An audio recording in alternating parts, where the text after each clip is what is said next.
అందరికీ నమస్కారం. నేను మీ దేవి. మనసు మాట వినదు సీజన్ 2 24వ భాగం. రచయిత తనూషా రెడ్డి గారు. నా భయం అది కాదు. రేపొద్దున్న అర్జున్‌కు ఇద్దరు పిల్లలు వస్తారు. అది వాడి రక్తం. ఇప్పుడంటే వాళ్ళు చిన్నవాళ్ళు కానీ అలాగే ఉండరు కదా! పెరిగి పెద్దయ్యాక వాళ్ళలో వాళ్ళకి అభిప్రాయ భేదాలు వచ్చి గొడవలు వస్తే ఆ రోజు అర్జున్ ఫీల్ అవ్వకూడదు. ఎందుకు పార్థుని పెంచుకున్నానా అని. ఆ పరిస్థితులు రాకూడదు. పైగా ఆరుషి వాడి మీద ఎక్కువ ప్రేమ పెంచుకుంటోంది. వాడు ఇలాగే ఉంటాడా పెద్దయ్యాక కూడా అన్న అనుమానం కూడా నా మనసులో ఉంది.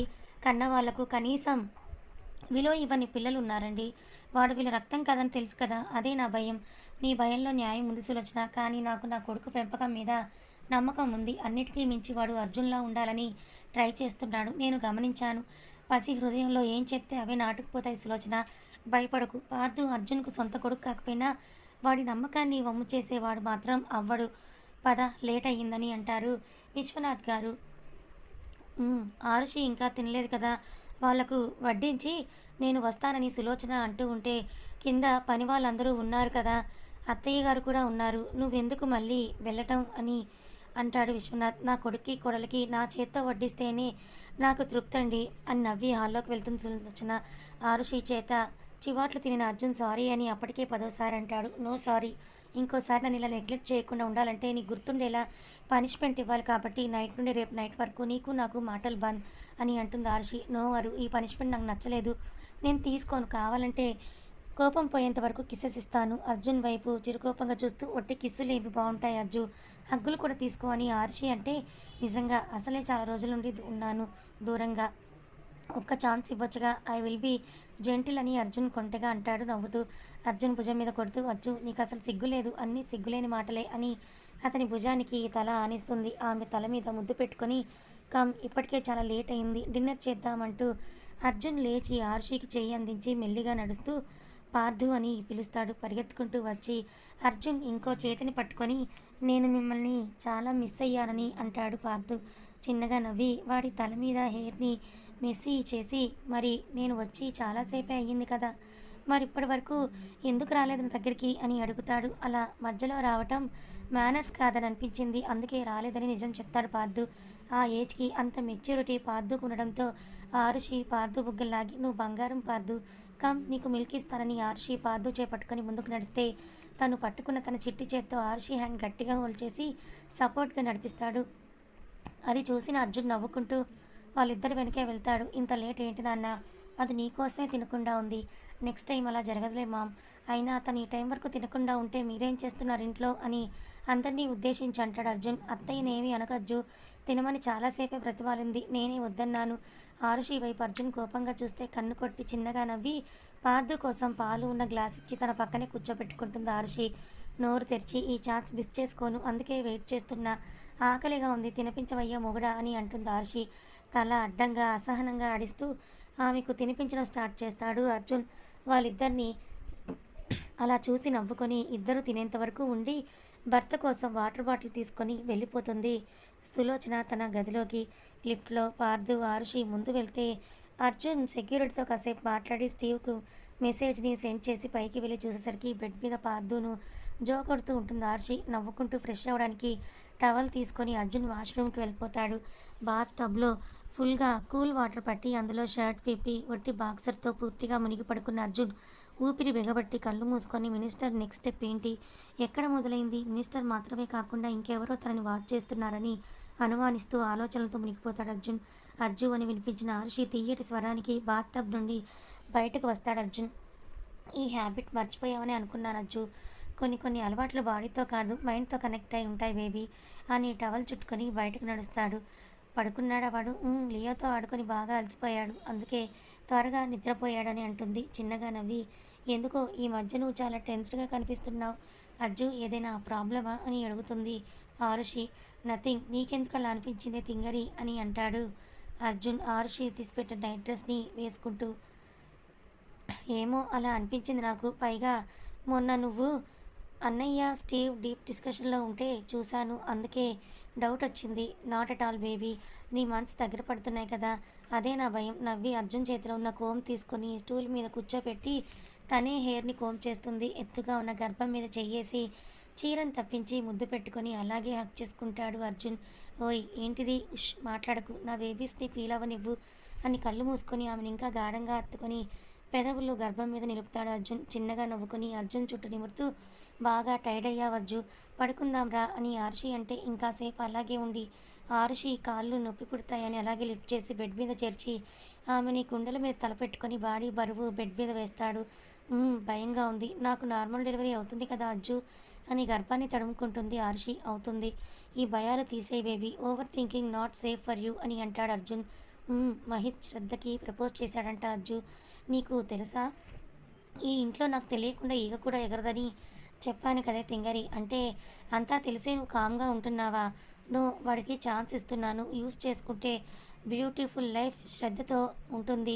ఇన్ కేస్ శ్రద్ధను హట్ చేస్తే నేను వాడిని ఊరికే వదిలిపెట్టను. వారు శ్రద్ధ విషయంలో నీకున్న గిల్టీ ఫీలింగ్ పోవాలని మహిత్ శ్రద్ధ లైఫ్లోకి రావాలని కోరుకుంటున్నావు. వాడికి శ్రద్ధ మీద ఇష్టం, ప్రేమ దగ్గరే ఆగిపోకూడదు. ప్రాణాలు ఇచ్చేంత స్ట్రాంగ్ అవ్వాలి. తను మారాడజ్జు. మన శ్రద్ధకు వాడు పర్ఫెక్ట్. ఇంకా మారాలి బేబీ. నాకు వాడు 100% మారడం కావాలి. వాడు అమెరికాలో ఎలా ఉండేవాడో నీకు తెలియదు. ఆ పాత మహిత్ అక్కడే అంతమవ్వాలి. ఏదో అడగబోతున్న ఆర్షి పెదవులకు తన పెదవులతో సంఖ్యలు వేసి లేట్ అయింది, పడుకో అని అంటాడు అర్జున్. మినిస్టర్కు ఆ రోజు ఆర్షి శ్రీమంతంలో అర్జున్ మాటలు చూపులు మర్చిపోలేదు. టెన్షన్తో సరిగా తినటం లేదు, కంటికి నిద్ర లేదు. అర్జున్ నుండి ఏ యాక్షన్ లేకుండా సైలెంట్గా ఉండటం మినిస్టర్ గుండెల్లో డేంజర్ బెల్స్ మోగిస్తుంటే ప్రైవేట్ నెంబర్ నుండి ఆస్ట్రేలియాకు కాల్ చేస్తాడు మినిస్టర్. హలో చెప్పండి మంత్రి గారు, ఏం చెప్పమంటావా అంటని. డబ్బుకు కక్కుర్తిపడి నువ్వు చెప్పిందంతా చేశాను. ఇప్పుడేమో ఆ షిండే ధర్మేంద్ర సగం సగం పనులు చేసి ఆ అర్జున్ చావకుండా చేశారు. వాడేమో ఇప్పుడు నాకు ఎవడై కూర్చున్నాడు. టెన్షన్తో చస్తున్నానయ్యా ఇక్కడ. ఇంకో 6 నెలల్లో ఎలక్షన్స్. కూల్ మంత్రి గారు, ఎందుకంత భయపడుతున్నారు? ఆ అర్జున్ మీ జోలికి రాకుండా నేను చూసుకుంటాను కదా, మీరు హ్యాపీగా ప్రచారం చేసుకోండి. ఏం చేస్తావు యాంటోనీ? నేను చెప్పినట్లు మీకేం తెలియనట్టుగా మీరుండండి. త్వరలో వాడికి స్పాట్ పెట్టబోతున్నాను. వాడి చావు కంటే ముందు 1000 కోట్ల టర్నోవర్ ఉన్న వాడి కంపెనీ వాడి కళ్ళ ముందే కుప్పకూలిపోయేలా చేస్తాను. ఆ తర్వాత బలహీనపడ్డ వాడిని కస్తీరా చంపి నా పగని తీర్చుకుంటాను. జిమ్ చేస్తున్న అర్జున్ కౌశితో బ్లూటూత్లో మాట్లాడుతూ, ఎవరో మన కంపెనీ కొలాప్స్ అవడానికి ట్రై చేస్తున్నారు అర్జున్ అని అంటాడు. I know but who? అదే తెలియట్లేదు అర్జున్, బట్ ట్రై చేస్తున్నా. వెరీ సూన్ పట్టుకుంటాను. ఎవరో మనల్ని వాచ్ చేస్తున్నారు కౌశి. ఎవరో త్వరలో తెలుసుకుంటాను. కాల్ కట్ అయితే చైర్లో ముందుకు వంగి కూర్చున్న అర్జున్ చేతులు రెండు కలిపి ఉంచుకొని, I know your watching me, but వదలను. తనకు ఎదురుగా ఉన్న పీసీలో అర్జున్ కంపెనీ లోగో చూసి, నాకు తెలుసు అర్జున్, నువ్వు నా గురించి ఆలోచిస్తూ ఉంటావని. నీకు దూరంలోనే ఉండి నీకు నిద్ర పట్టకుండా చేస్తాను. అనుక్షణం నిన్ను టార్చర్ చేస్తూనే ఉంటాను. ఎవరిని వదలవు అర్జున్ నువ్వు అని అంటూ జ్యూస్ గ్లాస్ తీసుకొని జిమ్ రూమ్లోకి వస్తూ అడుగుతుంది ఆరుషి. కింద వరకు ఉన్న మ్యాక్సీలో లూస్ హెయిర్తో క్యూట్గా ఉన్న ఆమెను చూసి అర్జున్ లేచి ఎదురెళ్తూ, నిన్నే ఇంత క్యూట్గా ఉంటే ఎలా వదలనే తింగరి అని నవ్వుతాడు. అర్జున్, నువ్వు నా పిచ్చెక్కిపోయి వదిలించుకోవాలని చూసినా నేను వదలను అర్జున్ సార్. అరు అని సీరియస్గా వచ్చిన అర్జున్ వాయిస్కి తగ్గిన ఆరుషి, సారీ ఊరికే అన్నాను. ఎప్పుడు ముక్కు మీద కోపం తాండవం ఆడుతూ ఉంటుంది నీకు. ఫన్గా నాకు నచ్చని మాటలు మాట్లాడినా నాకు అసలు కోపం వస్తుంది. యూ నో ఇట్ అని జ్యూస్ గ్లాస్ తీసుకొని తాగుతూ ఆమె చెయ్యి పట్టుకొని థ్రెడ్మిల్ ఎక్కించి లో స్పీడ్ పెడతాడు. చిన్నగా థ్రెడ్మిల్ చేస్తున్న ఆరుషి, అజ్జు నాకు మనీ కావాలని అడుగుతుంది. టవల్తో స్వెట్ తుడుచుకుంటున్న అర్జున్, ఈసారి ఎవరికి దాన ధర్మాలు చేయడానికి అని వెటకారంగా అంటాడు. అబ్బా నీకన్నీ వెటకారాలే అంటూ, నాకు కావాలి ఇస్తున్నావా లేదా? థ్రెడ్మిల్ ఆఫ్ చేసి ఆమెని ముందుకు వచ్చి ముక్కులాగుతూ, ఊరికే ఏది రాదు, సాధించుకోవాలి తింగరి అని అంటాడు అర్జున్. ఓకే ఫైన్, నేను చేసిన జ్యూస్ బాగుందని తాగావు కదా, దానికి విలువ కట్టి మనీ ఇవ్వు అని అంటుంది ఆర్షి. ఒక కనుబొమ్మని రేస్ చేసి చూస్తూ వాలెట్ నుండి 100 రూపాయల కాగితం తీసి ఆ ముందుంచుతాడు అర్జున్. 100 రూపాయలు కాగితాన్ని అర్జున్ను మార్చి మార్చి చూస్తూ, ఏంటి ఇది, ఇదేనా నా మీద నీకున్న ప్రేమ అని థ్రెడ్మిల్ మిషన్ నుండి దిగి కోపంగా అడుగుతుంది ఆర్షి. నో, నువ్వు జ్యూస్కు విలువ కట్టిమ్మని అడిగావు, నేను ఇచ్చాను. బయట దాని విలువ అంతే మరి. అలా కాకుండా నీ మీద ప్రేమకు విలువ కట్టిమ్మని అడుగుంటే నేను ఇంటితో సహా నేను ఎర్న్ చేసిన నా హోల్ ప్రాపర్టీస్ రాసిచ్చేసేవాడిని అని అంటాడు కేర్లెస్గా అర్జున్. ఇట్స్ టూ మచ్ అర్జు, ఈ ర్యాగింగ్ మరీ ఎక్కువైంది ఈ మధ్య అని మూతి బిగుస్తుంది ఆర్షి. ఆర్షి కింద పదవిని 2 వేళ్ల మధ్య పట్టుకొని లాగితే ఆ నొప్పికి ఆ అని కీచుగా అరుస్తుంది ఆర్షి. ఇది ర్యాగింగ్ అంటే అని అర్జున్ అంటాడు పొగరగా. సరే నువ్వు ఇవ్వకు, నేను తీసుకుంటానని అర్జున్ వాలెట్ తీసుకొని అందులో ఉన్న లిక్విడ్ క్యాష్ 5K తీసుకొని మిగతాది అందులోనే పెట్టేస్తుంది. చాలా బేబీ, చాలు సరిపోతాయి. ఇంతకీ ఎందుకు అడగవా అజ్జు? చెప్పాను కదా ఇంతకుముందే, నువ్వు డబ్బు ఖర్చు చేసే దానివి కాదని. పిసినారి గంగమ్మవి. ఆ మనీ కూడా ఖచ్చితంగా నీ కోసమైతే కాదు. అర్జున్ అనాలిసిస్కు నవ్వుకొని, అవును, ఇది నా కోసం కాదు, పార్థు కోసం. ఖర్చు చేశాక చెప్తాను. ఊహుహు, చూపిస్తాను అంటూ అర్జున్ బుగ్గకు ముద్దు పెట్టేసి బెడ్రూమ్కి వెళ్తుంది ఆరుషి. ఓయ్ తింగరి, ముందు రాంగ్ ప్లేస్లో పెట్టావి నువ్వు ముద్దు అని అంటాడు అర్జున్. తరచుగా కలుస్తూ చొరవగా మసులుకుంటున్న మహిత్ బిహేవియర్కి శ్రద్ధ మనసు కొంచెం కొంచెంగా లొంగుతూ ఉంటే ఆమె మొండితనంతో దాన్ని జాలి లేకుండా తొక్కేస్తుంది లోపలే. ఆమె కోసమే ఆవారా నుండి బిజినెస్ మెన్గా మారి ఆఫీస్కు వెళ్ళి తండ్రి బాధ్యతలను టేక్ ఓవర్ చేస్తాడు మహిత్. ఎందుకు అంతలా శ్రద్ధ కనెక్ట్ అయ్యాడో తనకు కూడా ఆన్సర్ లేని క్వశ్చనే మరి. రోడ్ సైడ్ ఫుడ్ బాగుంటుందని ఆర్షి చెప్పడంతో ఎప్పటి నుంచో ట్రై చేయాలని ఉన్న శ్రద్ధ ఒకతే వెళ్ళలేక Mahith after office pick me అని మెసేజ్ చేస్తుంది.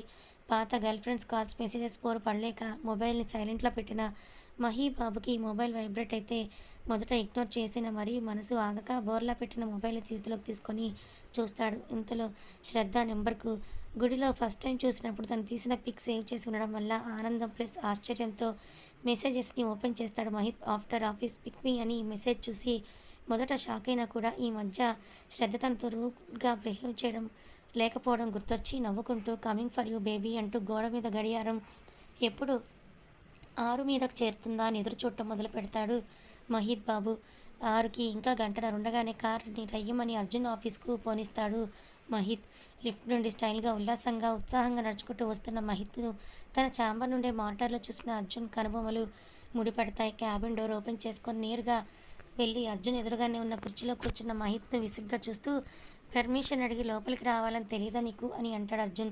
అన్నయ్య దగ్గర తమ్ముడికి పర్మిషన్ అడగను ఏంటి బ్రో అని ఎదురుగా పేపర్ వెయిట్ తిప్పుతూ, నీకో మ్యాటర్ చేసుకుందామని వచ్చానని సిగ్గుపడడం మొదలు పెడతాడు మహిత్. రేయ్, అతివేషాలు వేయకుండా మ్యాటర్ ఏంటో చెప్పి తగలడు అని అర్జున్ మహి వైపు చూడకుండా ల్యాప్టాప్ను చూస్తూ అంటాడు. మరేమో నేను కూడా నీలాగా లవ్ మ్యారేజ్ చేసుకుంటానన్నమాట, నువ్వేమో దగ్గరుండి పెళ్లి చేయాలన్నమాట అని అంటాడు సిగ్గుపడుతూ. నిన్ను లవ్ చేసి పెళ్లి చేసుకునేది ఎవర్రా? అయినా నీకు పెళ్లితో సంబంధం ఏంటసలు? దాంతో సంబంధం లేకుండానే అన్ని అవసరాలు నువ్వు తీర్చేసుకుంటున్నావు కదా, ఇంకెందుకురా నీకు పెళ్ళి అని అర్జున్ నవ్వితే, బ్రో నవ్వకు, మా మనోభావాలు దెబ్బతింటాయి. అప్పుడు ఏదో ఫారిన్ కల్చర్కి అలా అట్రాక్ట్ అయిపోయి ఏవో చినుపు పనులు చేశానే కానీ అంత మాత్రానికి లైఫ్ లాంగ్ సింగిల్ చింతకాయలాగానే ఉండిపోవాలా బ్రో? అర్జున్ సీరియస్గా చూస్తూ, చిలిపి పనులు కాదురా, సెన్సార్ బోర్డు పెట్టే పనులు నువ్వు చేసిందని అంటాడు అంతే సీరియస్గా. హిహి అన్నవి ఏదో నీ అభిమానం బ్రో, అయినా నీలాగా సొట్టబుగ్గల సుందరి కాకపోయినా మాకు తగ్గ సుందరి సెట్ అయిందిలే అని అంటాడు సిగ్గుపడుతూ. రే, తను నీకు వదినవుతుందని చెప్పాను, అయినా దాని సొట్టబుగ్గలతో నీకేంట్రా, టూ మచ్ పొసివ్ అబ్బా అని అనుకుని, నో బ్రో, నాకు తన ముందు ఫ్రెండ్, నా పెళ్లి చేయి, అప్పుడు వదిన అన్నయ్య అంటూ లక్ష్మణుడిలా నీ వెంట తిరుగుతాను. గాడ్, ఏంట్రా నా బ్రెయిన్ తినే పనిగా పెట్టుకున్నావా?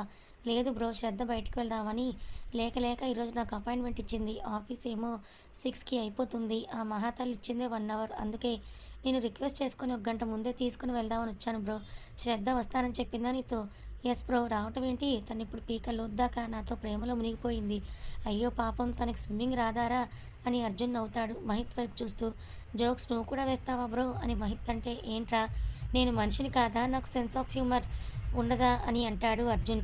పని చేసే కన్నింగ్ మైండ్ ఉండి అడ్డొచ్చిన వాళ్ళని లేపేసే డాన్ అని అనుకున్నాను, కానీ శ్రద్ధ నిన్నెలా భరిస్తోందిరా? నా డార్లింగ్ కదా, నేనేం మాట్లాడినా తను ఇష్టంగానే వింటుంది. ఇన్ఫ్యాక్ట్ తనకి నా వాయిస్ అంటే ఇష్టం బ్రో. అచ్చా, ఒక్క నిమిషం ఆగు, ఆ మాట తన్నే అటు తెలుసుకుంటాను. కింద ఫ్లోర్లో తన దగ్గరికి వెళ్ళి అడుగుతావా ఏంటి బ్రో అని సీట్కి వెనక్కి వాలి అంటాడు మహిత్. నేను వెళ్ళటం కాదురా, తనే వచ్చిందని డోర్ దగ్గర అమ్మోర్లా ఉరిమి చూస్తున్న శ్రద్ధని చూసి సైడ్ స్మైల్ ఇస్తాడు అర్జున్. కంగారుగా తల తిప్పి చూసిన మహిత్కు నిజంగానే అమ్మోర్ తల్లి పున్నట్లుగా కోపంతో బుసలు కొడుతూ ఉన్న శ్రద్ధను చూసి బుక్ చేశాడు నా అన్న అని అనుకుంటాడు మనసులో. మన లెక్కలు తర్వాత చూసుకుందాం, కానీ ముందు అర్జెంటుగా నాకు కేక్ కావాలి అర్జున్ సార్. ఎందుకు ఏమిటి అని అడగకుండా తీసుకుని వచ్చేయని కాల్ కట్ చేస్తుంది ఆర్షి.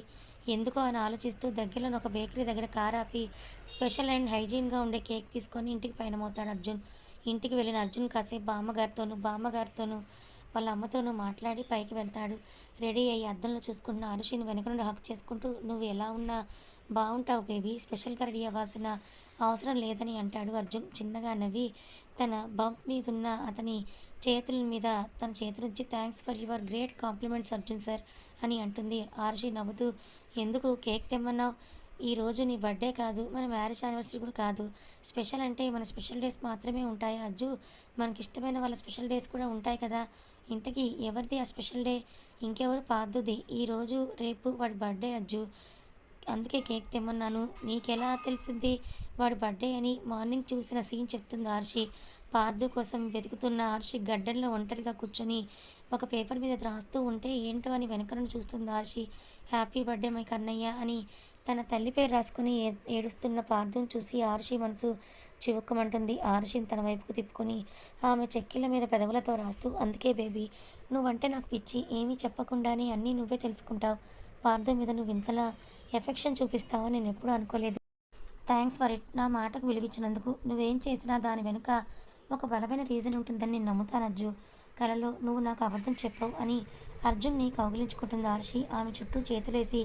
ఒకవేళ నేను ఎప్పుడైనా సరే నిన్ను మోసం చేస్తే అప్పుడు ఏం చేస్తావు బేబీ అని అడుగుతాడు అర్జున్. కథ ఇంకా ఉంది. ఈ కథ మీకు ఎలా అనిపించింది? నచ్చిందా? నచ్చితే లైక్ చేయండి, మరికొంతమందికి షేర్ చేయండి. ఇలాంటి మరిన్ని మంచి కథల కోసం మన ఛానల్ని సబ్స్క్రైబ్ చేసుకోండి. Thank you so much for watching.